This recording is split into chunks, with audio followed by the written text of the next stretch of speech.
Yo guys, this is Reinhardt, and today we're going to be discussing something really weird and mathematically making sense on the PTR. And yeah, you know me and my nerd analyzing habits. So this is going to be one of those videos with mathematics. So let's get started. Okay, so this first build is halfway in terms of resilience stacking. I gain about more than 10% of my HP, but at the same time I lost about 1400% critical / mastery, whatever you refer to here, and of course I'm not 100% sure what's the base stats for the new trinket.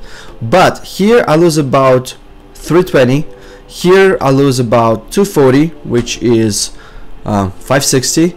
I lose here about 160 total, which is 720, and here I lose 80, which is 800. Plus here I lose about 240 again, so I lost about, on average, I would say about 940 strengths, and that's before my modifiers.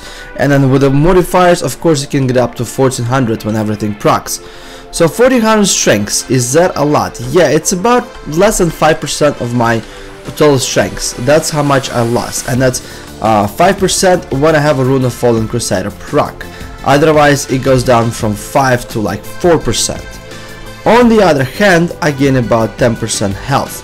So what is that 10% health? Let's do some mathematics over here, and then I'm gonna let you decide whether you think it's worth it or not. But I think there are gonna be some circumstances where stacking stamina for decay is actually could be very good.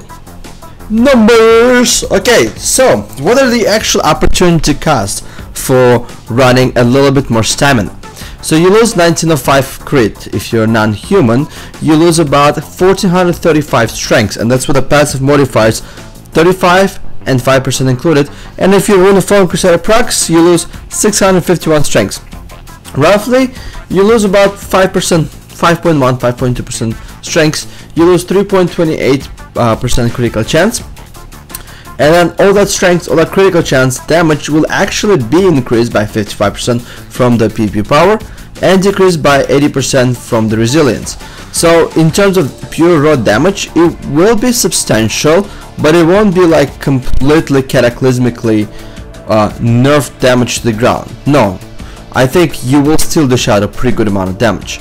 But with a semi-defensive build, only by stacking about 4 or 5 items, not even fully, you actually get about 80.8k HP. You get 12.8% increase in your health pool. Your AMS goes up by 12.26%. Your conversion healing goes up by 12.1%, which is actually kind of huge. But it even gets better because you sit in unholy in a blood presence, and you get 10% extra damage mitigation during that.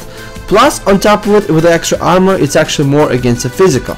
So your AMS is actually going to be increased by 12.26%, and you're going to get a conversion by 12.2%. Now keep in mind that AMS increase in absorption is actually exponentially better for the glyph of regenerative magic.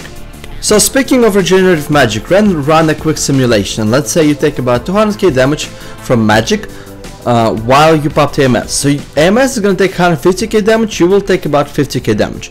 So you're going to be left with a 13k HP without stamina stacking, or you're going to be left with a 33k absorption with it.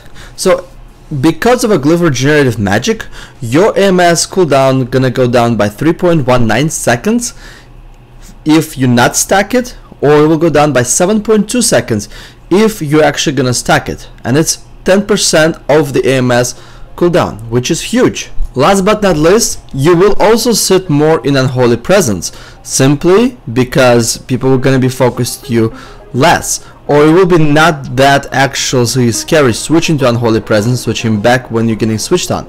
So is it worth it? Well, yes and no. It depends on the comp that you're running, it also depends what you're facing, depends on the bracket. For example, for RBGs, definitely I don't think it's worth it, but for 2s, not worth it, but for 3s and 5s, I think it's actually worth looking into and actually trying it out. So I'm gonna try it out, see how it works out, and if it will make sense, I will make it more of official, saying yeah, it's kind of a new meta right now. Thank you for watching, my friends, and as always, до свидания. If you're running a Soul Link Removal of Sacrifice and you swap and sacrifice your pet when it gets focused as a Warlock, its actual impact is greater, meaning you will lose more damage and you will gain more HP and more defenses as well, which is going to be very interesting.